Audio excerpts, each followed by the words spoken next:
ತುಂಬ ನೋವಾಗ್ತಾ ಇದೆ. ಅಫ್ಕೋರ್ಸ್ ಇಲ್ಲಿರೋ ಪ್ರತಿಯೊಬ್ಬರು ಈಗ ಯಜಮಾನ್ರ ಗುಣಗಾನ ಮಾಡ್ತಾರೆ, ಎಲ್ಲವೂ ಮಾಡ್ತಾರೆ. ಆದರೆ ನಾನೊಂದು 10 ನಿಮಿಷ ನಿಮ್ಮೆಲ್ಲರೂ ಟೈಮನ್ನು ತಗೋತೀನಿ. ಏನು ಅಂತಂದರೆ, ಯಜಮಾನ ಆಗೋದಕ್ಕೆ ಮತ್ತೊಬ್ಬ ವ್ಯಕ್ತಿ ಶ್ರಮ ವಹಿಸಿದ್ರಲ್ಲ, ಆ ನಿಜವಾದ ಯಜಮಾನ ರೆಹಮಾನ್ ಅವ್ರ ಬಗ್ಗೆ ನಾವು ಒಂದೆರಡು ಮಾತನಾಡೋದಕ್ಕೆ ಇಷ್ಟಪಡ್ತೀನಿ. ಅದು 1999. ರೆಹಮಾನ್ ಸರ್ ಅವರು ಸ್ವಲ್ಪ ಕಷ್ಟದಲ್ಲಿದ್ದರು. ರೆಹಮಾನ್ ಸರ್ ಅವರು ಸ್ವಲ್ಪ ಕುಟ್ಟುತ್ತಾ ಇದ್ರು. ರೆಹಮಾನ್ ಸರ್ ಅವರು ತುಂಬ ಅಂದರೆ ಎಲ್ಲೂ ಹೋಗದಿರುವಂಥ ಒಂದು ಪರಿಸ್ಥಿತಿ ಇದ್ದಾಗ ಯಾರೋ ಒಬ್ಬರು ನಿರ್ಮಾಪಕರು ನಮ್ಗೇನೋ ಒಂದು ಮಾತನ್ನ ಅಂದಾಗ ನಾನು ರೆಹಮಾನ್ ಸರ್ ಹೇಳ್ತೀನಿ, ಅಣ್ಣ ಬೇಡ ಅಣ್ಣ, ಇನ್ನು ಪದೇ ಪದೇ ಇಲ್ಲಿ ಬರೋದು ಬೇಡ, ನೀವು ಹೊರಟ್ಬಿಡಿ. ರೆಹಮಾನ್ ಸರ್ ಹೊರಡ್ತಾರೆ, ರೆಹಮಾನ್ ಸರ್ ನೋವು ಇಟ್ಕೋತಾರೆ, ರೆಹಮಾನ್ ಸರ್ ಕಣ್ಣಲ್ಲಿ ನೀರಿಟ್ಕೊಂಡು ಹೊರಟೋಗ್ತಾರೆ. ತದನಂತರದ ದಿನಗಳಲ್ಲಿ ರೆಹಮಾನ್ ಸರ್ ಅವರು ಫೋನ್ ಬರುತ್ತೆ. ಏನು ಅಂತಂದ್ರೆ, ರವಿ, ಅದೊಂಥರ ತುಂಬಾನೇ ಒಂಥರ ಒಂದು ಅದೇನೋ ಮಾತೃವಾತ್ಸಲ್ಯದ ಕೂಗು ಅವ್ರದ್ದು. ರವಿ ಅಂತ, ಅಣ್ಣ ಹೇಳಿನ ನಿಮಿಷ ಬಾಮ್ಮ. ಹೋಗಿ ಎಲ್ಲ ಆದ್ಮೇಲೆ ಈ ತರ ಒಂದು ಪಿಕ್ಚರ್ ಮಾಡ್ತಾ ಇದ್ದೀನಿ. ತುಂಬಾ ಖುಷಿ ಪಟ್ಟೆ. ಪ್ರಾಯಶಃ ರೆಹಮಾನ್ ಅವ್ರು ಖುಷಿ ಪಟ್ರಲ್ಲ. ಕಾರಣ ಏನು ಅಂತಂದ್ರೆ, ಅವರು ಅಲ್ಲಿವರೆಗೂ ಕಣ್ಣಲ್ಲಿ ನೀರು ಹಾಕ್ತಾ ಇದ್ರು, ಅವತ್ತು ಕಣ್ಣಲ್ಲಿ ನೀರು ಹಾಕ್ತಾ ಇದ್ರು. ತದನಂತರ ಸಕ್ಸಸ್ ಆದ್ಮೇಲೆ ನಗಣ ಅಂತ ಅವತ್ತು ಅವರು ನಗ್ತಿರ್ಲಿಲ್ಲ. ಆದ್ರೆ ನಾನ್ ನಗ್ದೆ, ನಾನ್ ಸಂತೋಷ ಪಟ್ಟೆ. ಯಾವ್ದಣ್ಣ ಅಂತಂದ್ರೆ, ನಿಮ್ ಶಾರದಮ್ಮ ಅಂತಂದ್ರು. ಅವಾಗ ಇನ್ನೂ ನಾನು ನಮ್ಮ ಯಜಮಾನ್ರನ್ನ ಯಜಮಾನ ಅಂತ ಕರೀತಾನೆ ಇರಲಿಲ್ಲ, ಯಾಕೆಂದ್ರೆ ಯಜಮಾನ ಇನ್ನೂ ಹುಟ್ಟೇ ಇರಲಿಲ್ಲ. ನಿಮ್ಮ ಶಾರದಮ್ಮ ಅಂತಂದ್ರು. ತುಂಬಾ ಖುಷಿ ಪಟ್ಟೆ. ಯಾವಾಗ ಸ್ಟಾರ್ಟ್ ಹೇಳಿನ ಅಂತಂದ್ರೆ, ಇಲ್ಲಮ್ಮ ಎಲ್ಲ ಆಗಿದೆ, ಮಾತುಕತೆ ಆಗಿದೆ, ಯುಗಾದಿ ಅಂತ ಸಿನಿಮಾ ಹೆಸರನ್ನ ಇಟ್ಟು ಮಾಡ್ತಾ ಇದ್ದೀವಿ. ಖುಷಿ ಪಟ್ಟೆ. ಒಂದು ದೀಪಾವಳಿ, ಒಂದು ಸಂಕ್ರಾಂತಿ, ಒಂದು ಯುಗಾದಿ, ಇದು ನಮ್ಮ ನಾಡ, ನಮ್ಮ ಸಂಸ್ಕೃತಿಯ ಹಬ್ಬ. ಸರಿ ಸಾರ್, ನಿನಗೆ ಫೋನ್ ಮಾಡ್ತಾರಮ್ಮ, ಒಂಚೂರು ಬಿಡುವು ಮಾಡ್ಕೊಮ್ಮ, ಚೆನ್ನಾಗಿ ಹೋಗಿ ಬಂದ್ಬಿಡೋಣ.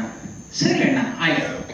ಅದಾದ ತಕ್ಷಣ ನನ್ನ ಸಾರ್, ನನ್ನ ಯಜಮಾನ್ರ ಫೋನು. ಏನೋ ಅಣ್ಣ, ರೆಹಮಾನ್ ಸಿಕ್ಕಿದ್ರೇನೋ?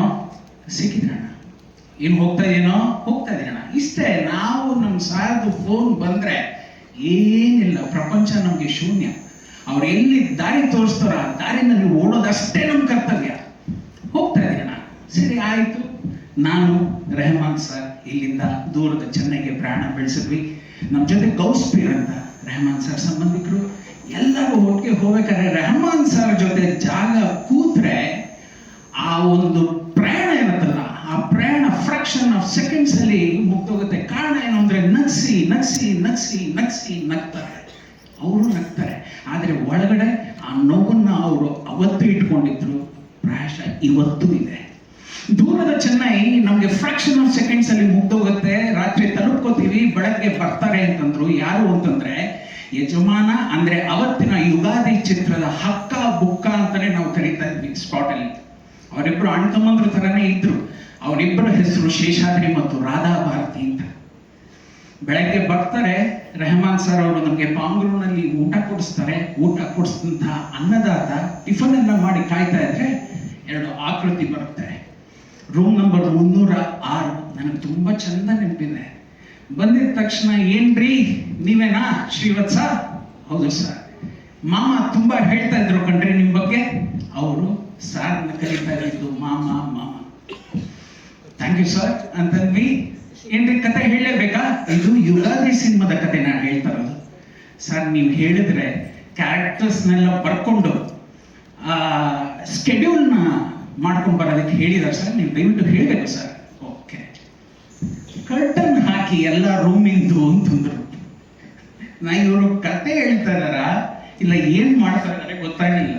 ಎಲ್ಲ ರೂಮಿನ ಕರ್ಟನ್ ಹಾಕಿ ಅಂದ್ರು. ಎಲ್ಲ ರೂಮ್ದು ಕರ್ಟನ್ ಹಾಕಿದ್ರು. ನಾನು ರೆಹಮಾನ್ ಸರ್ ಮುಖಕ್ಕೆ ಹೇಳಿ ನೋಡ್ದೆ. ಅವ್ರಂದ್ರು, ನೋಡ್ರಿ ಸಿನಿಮಾನ ಕತ್ಲೆಲ್ಲೇ ತೋರಿಸ್ತಾರೆ, ನಾನು ನನ್ನ ಕಥೆಯನ್ನ ಕತ್ಲೆಲ್ಲೇ ಹೇಳ್ತೀನಿ ಅಂತಂದ್ರು. ಹೇಳಿ ಸರ್ ಅಂತಂದು ಕತೆ ಶುರು ಆಯ್ತು. ಅದು ಒಂದು ಕಾಮಿಡಿ ಸಬ್ಜೆಕ್ಟ್ ಅಂತ ಅವ್ರು ಹೇಳಿದ್ದು. ರೆಹಮಾನ್ ಸರ್ ನಾಲ್ಕ ಇದ್ರೆ ಚೆನ್ನಾಗಿ ಅವ್ರು ಇವಾಗ ನಗ್ತಾರೆ ಅನ್ಸುತ್ತೆ. ಜಿಮ್ಕೋಲಾ ಸಿಮ್ಕೋಲಾ ಅಂತ ಒಂದು ಕಥೆಯನ್ನು ಇಟ್ಕೊಂಡು ಮಾಡಿದ್ರು. ಆ ಕಥೆಯಲ್ಲಿ ಅವರು ಹೇಳ್ಬೇಕಾದ್ರೆ ಅವರು ನಗ್ತಾ ಇದ್ರೆ ಹೊರತಾಗಿ ನಮ್ಗೆಲ್ಲೂ ನಗು ಬರಲಿಲ್ಲ.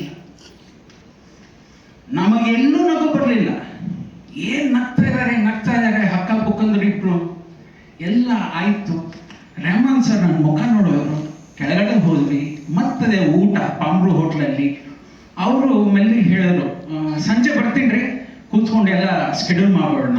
ಹೊಡೋದು ಪಾಂಬ್ರು ಹೋಟ್ಲಲ್ಲಿ ಒಂದು ಕಾರ್ನರಲ್ಲಿ ನಾನು ರೆಹಮಾನ್ ಸರ್ ಇಬ್ರು ನಿಂತ್ವಿ. ಮತ್ತೆ ನನ್ನಲ್ಲಿ ಕಾಡದಂತಹ ಪ್ರಶ್ನೆ, ನಿಮ್ಗೆ ಈ ಸಿನಿಮಾ ಬೇಕಾ ಅಣ್ಣ ಅಂತ. ಅದು ಯಜಮಾನರಾಗಿರ್ಬೋದು, ಯಾರೇ ಆಗಿರ್ಬೋದು, ಮೊದಲು ನಾವು ಬುನಾದಿಯನ್ನ ಕಟ್ಕೋತೀವಲ್ಲ, ಅದು ತುಂಬಾ ಭದ್ರವಾಗಿರ್ಬೇಕು. ಅಣ್ಣ ನಿಮ್ಗೆ ಇದು ಬೇಕಣ್ಣ ಅಂದಾಗ ನಾನು ಏನ್ ಮಾಡಲಿ ರವಿ, ಎಲ್ಲ ಆಗೋಗಿದೆ, ಒಪ್ಕೊಂಡ್ಬಿಟ್ಟಿದ್ದಾರೆ, ನಾವು ಮಾಡೋಣ ರವಿ ಅಂತಂದ್ರು. ಏನನ್ಸುತ್ತೆ? ಇಲ್ಲ ಅಣ್ಣ, ಈ ಕತೆ ಕಷ್ಟ. ನಾವು ಹಿಂಗೆ ಮಾತಾಡ್ತಾ ಇರ್ಬೇಕಾದ್ರೆ ಅದು ದೇವರು ಕಳಿಸಿದಂತಹ ಆಶೀರ್ವಾದ ಅನ್ಸತ್ತೆ.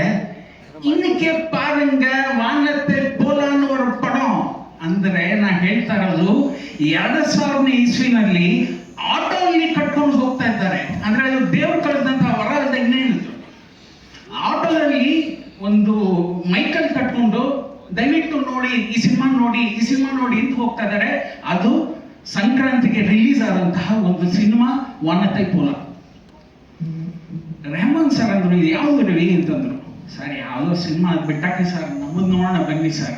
ಇಲ್ಲ ರವಿ, ಚೆನ್ನಾಗಿ ಕಾಣ್ತಿದ್ದಾರೆ, ಅದರಲ್ಲಿ ವಿಜಯಕಾಂತ್ ಸರ್. ಏನ್ ಸರ್ ಮೀಸ ಗೀಸ ಎಲ್ಲ ಮಿತ್ಕೊಂಡ ಹಿಂಗೋ ಇದ್ದಾರೆ, ಚೆನ್ನಾಗಿಲ್ಲ ಸರ್ ಅಂತ. ಯಾವ್ದಾದ್ರೆ ಏನು, ಬನ್ನಿ ಆ ಸಿನಿಮಾ ಒಂದ್ಸರಿ ನೋಡ್ಕೊಂಬರೋಣ, ನಮ್ದನ್ನ ಸಂಜೆ ಮೇಲೆ ಕೂತ್ಕೊಳ್ಳೋಣ ಅಂತಂದ್ರು. ನಾನಂದೆ ಸರ್ ನಮ್ಮ ಸಿನಿಮಾ ಬನ್ರಿ ಅಂತಂದ್ರು. 1:30 ಶೋನೋ 2 ಗಂಟೆ ಶೋ ನಂಗೆ ಕರ್ಕೊಂಡು ಹೋದ್ರು. ಕಮಲಾ ಥಿಯೇಟ್ರು ನಂಗೆ ತುಂಬಾ ಚೆನ್ನಾಗಿ ನಾಪ್ತಾ ಇದೆ. ಅಷ್ಟೊಂದು ಆಲ್ರೆಡಿ ಹೌಸ್ಫುಲ್, ಟಿಕೆಟ್ ಇಲ್ಲ. ರೆಹಮಾನ್ ಸರ್ ಜೇಬಲ್ಲಿ ಇದ್ದಂತಹ ಒಂದಷ್ಟು ದುಡ್ಡನ್ನ ಕೊಟ್ಟು ಗಾಂಧಿ ಕ್ಲಾಸಲ್ಲಿ ನಾವು ಟಿಕೆಟ್ ತಗೊಳ್ತೀವಿ, ನಾವಿಬ್ಬರೇ ಗಾಂಧಿ ಕ್ಲಾಸಲ್ಲಿ ಹೋಗಿ ಕೂತ್ಕೋತೀವಿ. ರೆಹಮಾನ್ ಸರ್ ಕೂತ್ಕೊಂಡ್ರು, ರೆಹಮಾನ್ ಸರ್ ಪಕ್ಕದಲ್ಲಿ ಚೇರ್ ನಾನು ಕೂತ್ಕೊಳ್ಳೋಕೆ ಹೋಗ್ತಾ ಇದೀನಿ. ಒಳಗಡೆ ಚೇರ್ ಒಳಗೆ ನಾನು ಹೋಗಕ್ಕೆ ಆಗ್ತಿಲ್ಲ, ತುಂಬಾ ದಪ್ಪ. ರವಿ ಅಮುಕ್ ಕೊಟ್ಟು ಕೂತ್ಕೋ, ರವಿ ಅಮುಕ್ ಕೊಟ್ಟು ಕೂತ್ಕೋ ಅಂತಾರೆ. ಸರ್ ಕೂತ್ಕೊಂಡ್ಬಿಡ್ತೀನಿ, ಎದ್ದೇಳೋದಂಗೆ ಸರ್ ಅಂತ ಕೇಳ್ತಾ ಇದ್ದೀನಿ. ಏನ್ ಮಾಡೋಣ ಅಂದ್ರೆ, ಸರಿ ಒಂದು ಕೆಲಸ ಮಾಡ್ತೀವಿ, ಇಲ್ಲಿ ಪಕ್ಕದಲ್ಲೇ ನಾನಂತ ಇಲ್ಲಿ ಹೋಗೋಣ ಬನ್ನಿ ಸರ್ ಅಂತ. ಪಕ್ಕದಲ್ಲೇ ಈ ನೆಲದ ಮೇಲೆ ಕೂತ್ಕೊಂಡು ನೋಡೋಣ. ಹೀಗೆ ನೋಡುವಂತಹ ಸಿನಿಮಾ ವಾನತೆ ಪೋಲ. 5 ಸರಿ 6 ಸರಿ ನಾನು ನನ್ನ ಯಜಮಾನ ಅಂದ್ರೆ ಅವತ್ತಿನ ಅನ್ನದಾತ ರೆಹಮಾನ್ 4-5 ಸತಿ ಕಣ್ಣಲ್ಲಿ ನೀರು ಹಾಕಿದ್ವಿ. ಹೊರಗೆ ಬರ್ಬೇಕಾದ್ರೆ ನೀವು ನಂಬ್ತಿರೋ ಇಲ್ವೋ, ಶಿಲ್ಪಾ ಶ್ರೀನಿವಾಸ್ ಅಂತ ಒಬ್ಬ ನಿರ್ಮಾಪಕರು, ಅವ್ರು ನಿಂತಿದ್ದಾರೆ, ಇವ್ರು ನಿಂತಿದ್ದಾರೆ, 4-5 ಜನ ಈಗ ಆಲ್ರೆಡಿ ಆ ಥಿಯೇಟರ್ ಒಳಗೆ ನುಗ್ತಾ ಇದ್ದಾರೆ. ಏನು ಅಂತಂದ್ರೆ ಈ ಸಿನಿಮಾ ಬಂದ ತಗೊಂಡ್ಬಿಡೋಣ. ನಾವು ಅದ್ ಎಲ್ಲಿ ಬೇರೆಯವ್ರಿಗಾಗತ್ತೋ ನಮ್ಗೆ ಗೊತ್ತಿಲ್ಲ, ಅದ್ ನಾಳೆ ನಮ್ಗೆ ಆಗತ್ತೋ ಇಲ್ವೋ ಅಂತ. ಹೊರಗಡೆ ಬಂದಿದ ತಕ್ಷಣ ನಿರ್ಮಾಪಕರು ನಿಂತಿದ್ರಲ್ಲ, ಅವತ್ತೇ ರೆಹಮಾನ್ ಸರ್ ಚೆನ್ನಾಗಿ ನೆನಪಿರ್ಬೇಕು, ವಿಜಯ್ ಪಿಕ್ಚರ್ ಒಂದು ರಿಲೀಸ್ ಆಗಿರುತ್ತೆ. ಹೆಂಗಿದೆ ರೆಹಮಾನ್ ಈ ಪಿಕ್ಚರ್ ಅಂದ್ರೆ, ಸಡನ್ ಆಗಿ ಡಬಾ ಪಿಕ್ಚರ್ ಚೆನ್ನಾಗಿಲ್ಲ ಸರ್ ಅಂದ ತಕ್ಷಣ ಅವರೆಲ್ಲ ವಿಜಯ್ ಪಿಕ್ಚರ್ ಹೋಗ್ಬಿಟ್ರು. ನಾವು ಅಲ್ಲಿಂದ ಸ್ಟ್ರೈಟ್ ಆಗಿ ಏನು ಅಂದ್ರೆ, ರೆಹಮಾನ್ ಸರ್ ಕ್ಯಾಲ್ಕುಲೇಷನ್ಸ್ ನೋಡಿ, ರವಿ ಹೆಂಗಿದೆ ಅಂತಂದ್ರೆ ತುಂಬಾ ಚೆನ್ನಾಗಿದೆ ಅಣ್ಣ, ಏನ್ ಮಾಡಬಹುದು, ಇದನ್ನ ಹೆಂಗಾದ್ರೂ ಮಾಡೋದು, ಇದನ್ನ ಮಾಡೋಣ. ಬಟ್ ಈಗಾಗಲೇ ಒಂದು ಹೆಜ್ಜೆ ಮುಂದಿಟ್ಬಿಟ್ಟಿದ್ದೇವೆ ರವಿ, ಏನೋ ಮಾಡಿಣ, ಹೆಂಗೋ ಮಾಡೋಣ ರವಿ. ಅಲ್ಲಿ ಜಯನಗರದಲ್ಲಿ ಕೂತಿರೋದು ಸಿನಿಮಾ ಒಪ್ಕೋತೀನಣ್ಣ, ಕೈಕಾಲು ಹಿಡ್ಕೋಣ, ಏನೋ ಒಂದು ಮಾಡೋಣ ಅಣ್ಣ. ಈ ಸಿನಿಮಾ ಬದಲು ಹಿಂಗಿದೆ, ಈ ಸಿನಿಮಾ ಬದಲು ಹಂಗಿದೆ, ಏನೋ ಒಂದು ಮಾಡಿ ತೂರ್ಸೋ ಪ್ರಯತ್ನ ಮಾಡೋಣ. ಸರಿ ರವಿ ಅಂತ. ಇಲ್ಲಿಂದ ನಾನು ನಿಜ ಹೇಳ್ತೀನಿ, ನಾನಿಲ್ಲ, ಆದರೆ ರೆಹಮಾನ್ ಅವ್ರು ಪಟ್ಟಂತಹ ಪಾಡಿತ್ತಲ್ಲ, ವಿಕ್ರಮನ್ ಮನೆಗೆ ಎಷ್ಟು ಸರಿ ಚಪ್ಪಲಿ ಸೋಸಿದಾರೋ ನನಗೆ ಗೊತ್ತಿಲ್ಲ. ಆಸ್ಕರ್ ರವಿಚಂದ್ರನ್ ಬರೀ 8 ಅಡಿ ಬೈ 8 ಅಡಿ ಒಂದು ಆಫೀಸ್ ಇದೆ. ಆ ಆಫೀಸಲ್ಲಿ ಬಾಗಿಲು ತೆಗೆಯಕ್ಕೆ ಮುಂಚೆನೆ ಹೋಗಿ